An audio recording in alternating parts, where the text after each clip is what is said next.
Welcome back to another great episode of Raihana's Cuisines. Today we're going to be making mushkaki.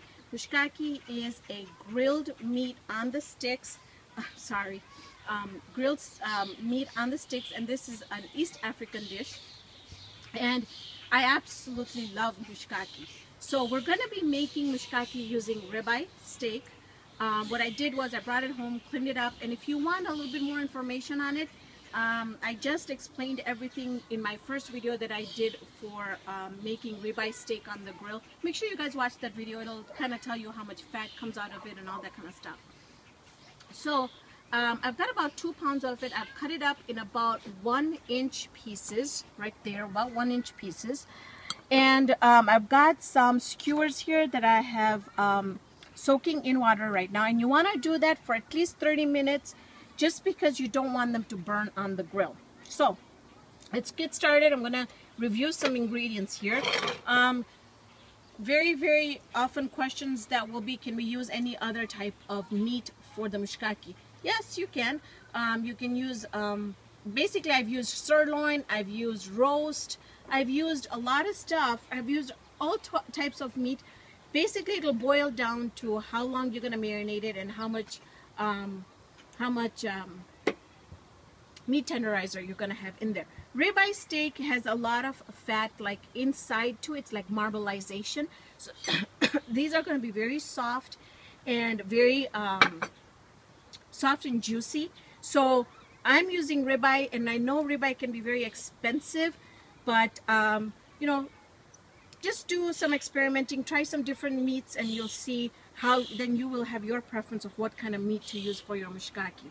So here I have some ingredients. We're going to be doing lemon pepper, Cajun seasoning, chili powder, paprika, meat tenderizer, salt to taste, pepper to taste.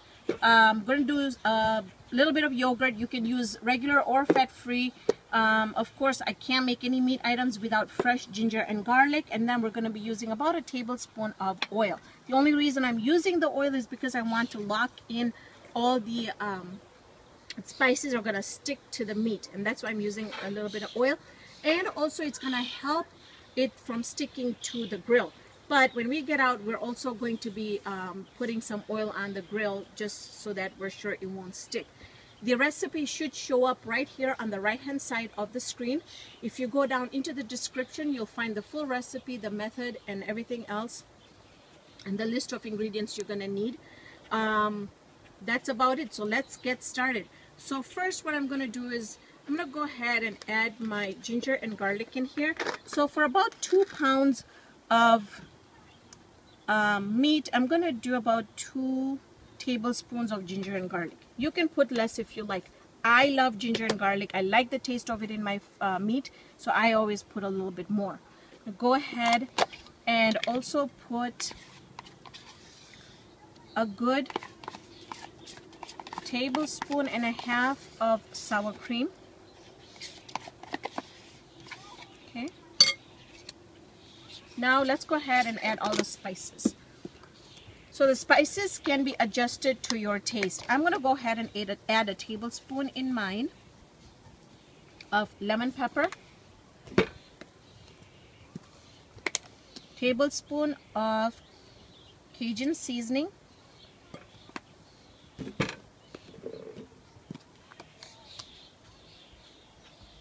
a teaspoon of chili powder,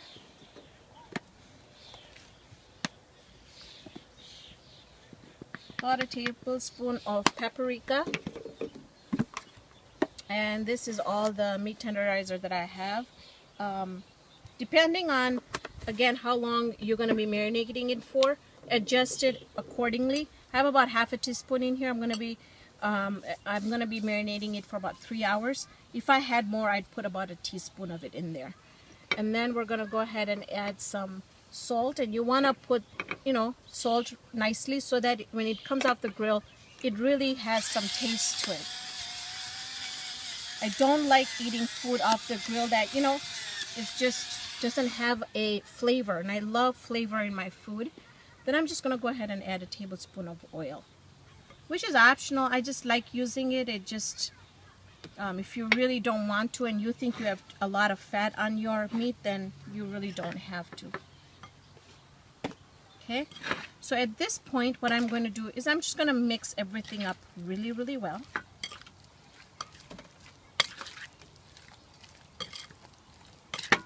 Okay.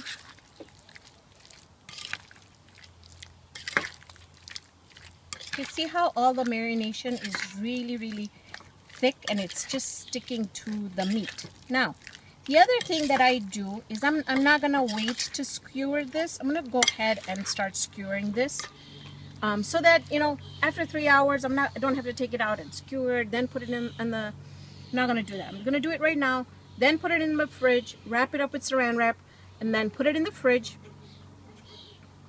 and they're ready to go on the grill. So basically, you know, you just want to take each piece just like that, start skewering them. And I can't tell you exactly how many it's going to make because it depends on how much meat you're going to get on it. And it's also going to depend on how long your skewers are. So, really depends on all that. But, you know, you roughly, I don't know, 2 pounds of meat, you should roughly at least get at least 10 pieces out. So I'm going to go ahead, finish these up. After 3 hours, I'm going to see you back outside and we're going to start grilling this mushkaki. Our mushkakis, I've already put all of them on the skewers and they've been sitting for about 3 hours. And I had my grill preheated at 400 degrees, and I also went ahead and oiled the racks. Now I have some steak sitting here. It's a ribeye steak, and if you want, you can go and watch this video. If it's not on there, it should be on there in a couple of weeks. So I'm going to go ahead and I'm going to start putting my kebabs crisscross. Not kebabs, I'm sorry. You could call them kebabs, but the mushkaki sideways. Just like so.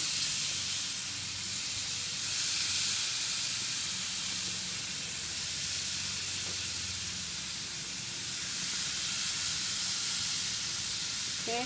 I'm going to go ahead and close the grill door, and I'm gonna let it sit there for about 5 to 7 minutes. We'll come back, we'll turn it, and then we'll see how long it might take for us to finish making our mushkakis. It's been about 7 minutes, and I want to show you what our mushkaki looks like. I haven't turned it, and I'm just gonna go ahead and turn it now, and it looks really, really good. And I kind of wanted to see that charred. And if you don't like seeing the chard, go ahead and turn it before that. Okay. So I'm going to let it sit here for another 7 minutes. When we come back, these should be all done and ready to eat. Total time cooking for our mushkaki is about 15 minutes. It really doesn't take long. We did 7 minutes on one side, 7 minutes on the other side, and they're completely cooked through. When you feel them, you'll be able to tell they'll be a little like it won't be really, really hard, but you'll be able to tell that it's firm. So I'm going to go ahead, put it on a plate here, and you could splash them with a little bit of lime juice if you like.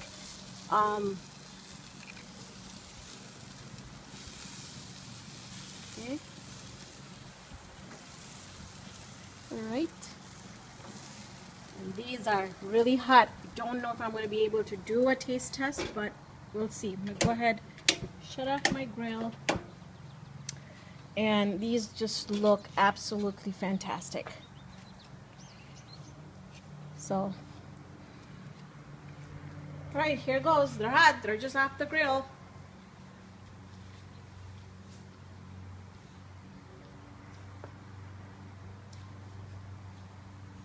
Wow. Marination, amazing, because they don't come out, they haven't come out where they're blend. They got the kick in it, a little spicy, a little sour. They've locked in all the juices. They're soft, yet they're not overcooked, because when you put them in my mouth, it's nice and soft, and they're not hard, they're not chewy.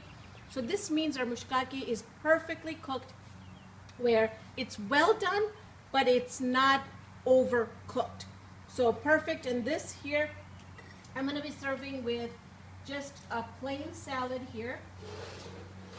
So thank you for joining me on this episode of Raihana's Cuisines. Hope I can see you here next time with another great video. See you then, friends.